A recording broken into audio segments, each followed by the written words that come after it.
दोस्तों, लोकतंत्र में हर नागरिक को अपना दुख, अपनी तकलीफ, अपनी बात कहने का संवैधानिक अधिकार है और अगर शासन प्रशासन इससे भी न माने तो संगठन बनाने का और शांतिपूर्वक धरना प्रदर्शन करने का भी अधिकार है। लेकिन दोस्तों, छत्तीसगढ़ के एक विभाग से एक तुगलकी फरमान जारी किया गया है, जिसे देखने के बाद आप भी कहेंगे कि क्या ये तानाशाही तो नहीं है। तो चलिए दोस्तों, वीडियो की शुरुआत कर लेते हैं। नमस्कार दोस्तों, मैं हूं आपका दोस्त लोकेश साहू और आप देख रहे हैं लोकेश एम्प्लॉइज यूट्यूब चैनल। आप सभी साथियों का हमारे इस चैनल पर बहुत बहुत स्वागत है। दोस्तों, दरअसल पूरा मामला यह है कि 31 मई 2023 को state urban development agency Chhattisgarh यानी कि सूडा, इसको शॉर्टकट में सूडा कहा जाता है, सूडा से एक आदेश जारी किया गया है जिसमें एजेंसी ने भिलाई के डायरेक्टर को एक पत्र लिखा है और इस पत्र में 11 जून 2020 को सूडा और आरसीटी प्राइवेट लिमिटेड के बीच एक समझौता का हवाला देते हुए परियोजना कार्यान्वयन इकाइयों के तहत काम कर रहे मंडल और जिला समन्वयक के धरना प्रदर्शन के लिए कुछ दिशा निर्देश जारी किए गए हैं। दोस्तों, इस पत्र में सूडा ने वैसे तो कुल 10 बिंदुओं पर दिशा निर्देश जारी किया है, जिसमें 1 से लेकर 9 तक कामकाज और साफ सफाई के संबंध में दिशा निर्देश जारी किया है, जिसमें लगभग इसमें कोई दिक्कत नहीं है 1 से 9 तक। लेकिन दोस्तों, इसके 10वें और आखिरी बिंदु को पढ़िए। इसमें यहाँ पर साफ साफ कहा गया है, अगर मैं इसका हिंदी मतलब बताऊं तो इसमें सूडा का कहना है कि अनैतिक गतिविधियों, किसी भी अनैतिक गतिविधियों जिसमें हड़ताल करना या फिर कोई अनधिकृत संगठन बनाना, डेटा उल्लंघन करना, गोपनीयता को जोखिम में डालना या फिर तीसरे पक्ष के साथ जानकारी साझा करना, इसके अलावा सूडा में कर्मचारी नियोक्ता नियमों का उल्लंघन करना, इन सभी कामों को गलत माना गया है।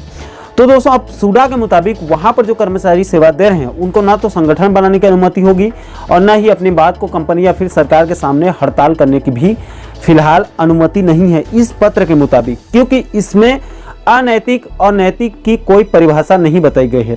अब दोस्तों, सीधा सीधा ये तानाशाही और हिटलरशाही नहीं है तो और फिर क्या है। दोस्तों, इस पूरे मुद्दे पर आप अपनी राय नीचे कमेंट सेक्शन में जरूर साझा कीजिएगा।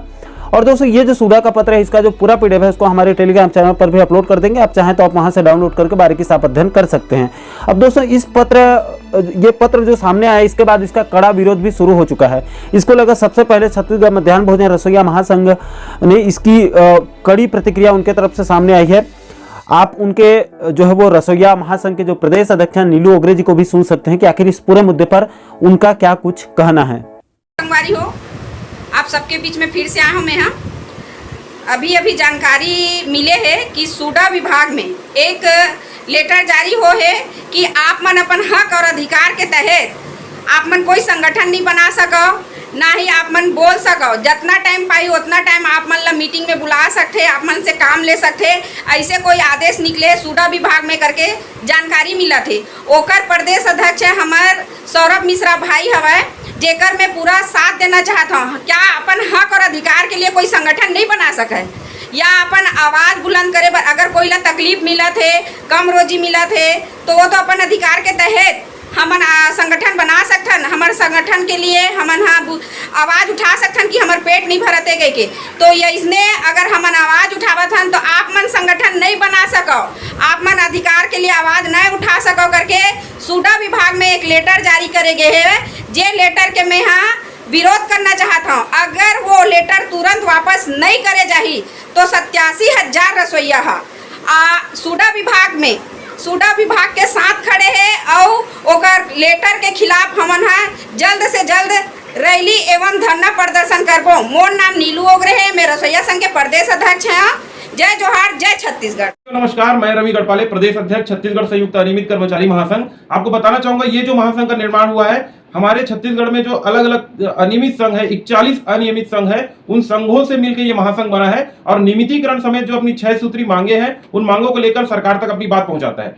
लेकिन अभी देखा गया है कि ये जो चुनावी वर्ष जब से चालू हुआ है, तब से भूपेश बघेल जी की जो कांग्रेस पार्टी की जो सरकार है, वो सरकार हमें हमारे हक और अधिकार को लेने में हमारे जो पदाधिकारी हैं और हमारे जो संबद्धता प्राप्त संघ है उनको तोड़ने का प्रयास कर रही है। आपको बताना चाहूंगा, जबरदस्ती हमारे पदाधिकारियों के खिलाफ कभी एफआईआर दर्ज कर दिया जाता है, कभी उनको जेल भेज दिया जाता है, कभी उनको पुलिसिया कार्रवाई करके उनको प्रताड़ित करने का भी काम किया जाता है। और ये सब आप लोगों ने पिछले 2-3 महीने में आपने देखा भी होगा कि ये सारी चीजें जो है आप लोगों के सामने आई भी है। मैं एक उदाहरण आपको और देना चाहता हूँ। हमारे संबद्धता प्राप्त संघ, जिसमें कि नगरीय निवेश में काम करने वाले स्वच्छ भारत मिशन शहरी के जो कर्मचारी हैं, उन कर्मचारियों को शारीरिक, आर्थिक, मानसिक रूप से किस प्रकार से प्रताड़ित किया गया है कि पिछले 6 महीना पहले उन्होंने महिला आयोग रायपुर में अपनी जो प्रताड़ित हुए थे उन लोगों ने अपनी शिकायत दर्ज की थी महिला आयोग में, लेकिन महिला आयोग का इतना सुस्त रवैया है कि अभी तक उन लोगों को न्याय नहीं मिल पाया। इसमें बताना चाहूंगा कि हमारे जो 8 महिला कर्मचारी साथी हैं उन लोगों को जिस प्रकार से प्रताड़ित किया गया, उन्होंने बकायदा एफिडेविट के साथ जो है महिला आयोग में अपनी याचिका दायर की है, लेकिन महिला आयोग से अभी तक उनको सिर्फ तारीख पे तारीख मिल रहा है, न्याय उनको नहीं मिल पा रहा है। एक चीज और बताना चाहूंगा, ना केवल वो 8 महिला, उनके साथ काम करने वाले 65 ऐसे जो उनके कर्मचारी साथी हैं, उन्होंने भी बकायदा एफिडेविट के साथ जो है याचिका दायर की है, अपनी फरियाद महिला आयोग में लगाई है, लेकिन महिला आयोग जो है अभी तक उसको संज्ञान नहीं ले पाया, अभी तक उस पर न्याय नहीं दिला पाया। तो कहीं ना कहीं यहाँ पर महिला आयोग के ऊपर भी एक सोचनीय स्थिति बनती है, एक प्रश्न चिन्ह उठता है कि वो इतने लंबे समय के बाद भी हमारे जो कर्मचारी साथी हैं उन लोगों के हितों के लिए वो काम नहीं कर पा रहे। जब कोई महिला लिख के दे रही है कि उसको प्रताड़ित किया गया है, महिला आयोग में लिख के दे रही है, उनके साथ 65 लोग और उस बात को सही ठहरा रहे हैं कि इनके साथ गलत हुआ है, तो महिला आयोग अगर कार्रवाई नहीं करती है तो ये बिल्कुल ही गलत है। इसका हम महासंघ की ओर से घोर निंदा करते हैं। आगामी समय में अगर 1 महीने के अंदर इस पे कोई रिजल्ट नहीं आता है, महासंघ एक बड़ा आंदोलन करेगा। स्वच्छ भारत मिशन शहरी के जितने हमारे साथी हैं, जितने हमारे पदाधिकारी हैं, जितने भी महिला साथी हैं, उन लोगों को अगर न्याय नहीं मिलता, उनकी विभाग में वापसी नहीं होती है। मैं आपको बताना चाहूंगा कि यहाँ पर छटनी भी कर दिया गया है। हमारे जो महिला साथी थे उन्होंने जब केस किया कि उनको मानसिक शारीरिक आर्थिक जो है प्रताड़ना दी गई है, ये जो केस जब महिला आयोग में लगाया गया तो उनकी छटनी भी की गई है। तो सोचिए किस प्रकार से संघ को तोड़ने का काम किया जा रहा है, महासंघ के पदाधिकारियों को तोड़ने का काम ये जो सरकार कर रही है, ये एक लोकतंत्र में बिल्कुल गलत बात है। मैं आपको बताना चाहूंगा कि हर एक समुदाय को अपने संघ बनाने की स्वतंत्रता हमको भारत के संविधान ने हमको दी है, और उस संवैधानिक अधिकार के तहत हम संघ का निर्माण करने की हर किसी को स्वतंत्रता होती है। लेकिन अभी एक आदेश जो आया है, मैं आपको व्हाट्सएप के माध्यम से भी भेज दूंगा। ये जो आदेश आया है उस आदेश में ये लिखा है कि आप संघ नहीं बना सकते क्योंकि आप प्लेसमेंट के कर्मचारी हैं, आप इस तरीके का कोई एक्टिविटी नहीं कर सकते। अगर आप ऐसी एक्टिविटी करेंगे तो वो विभाग आपके खिलाफ कार्रवाई करेगा। तो इस प्रकार की कार्रवाइयां जो ऊपर से आदेशित की जा रही है, निश्चित तौर पे संघ को कमजोर करने के लिए, संघ के पदाधिकारी को दबाव में डालने के लिए, और लोगों हमारे से संबंधित जो साथी है उन लोगों को दिशाहीन करने के लिए इस प्रकार के आदेश जारी कर रहे हैं। इस आदेश की भी हम कठोर निंदा करते हैं क्योंकि ये हमारा संवैधानिक अधिकार है कि हम संघ बना सकते हैं। तो हम महासंघ के माध्यम से उस आदेश की भी अवहेलना करते हैं कि इन्होंने संवैधानिक अधिकार जो हमको प्राप्त है उसके खिलाफ ये आदेश वो जारी कर रहे हैं, और हम चाहते हैं कि 1 महीने के अंदर ये सारी चीजों को समाप्त किया जाए। जिन लोगों के साथ अन्याय हुआ है उन लोगों को न्याय मिले। धन्यवाद।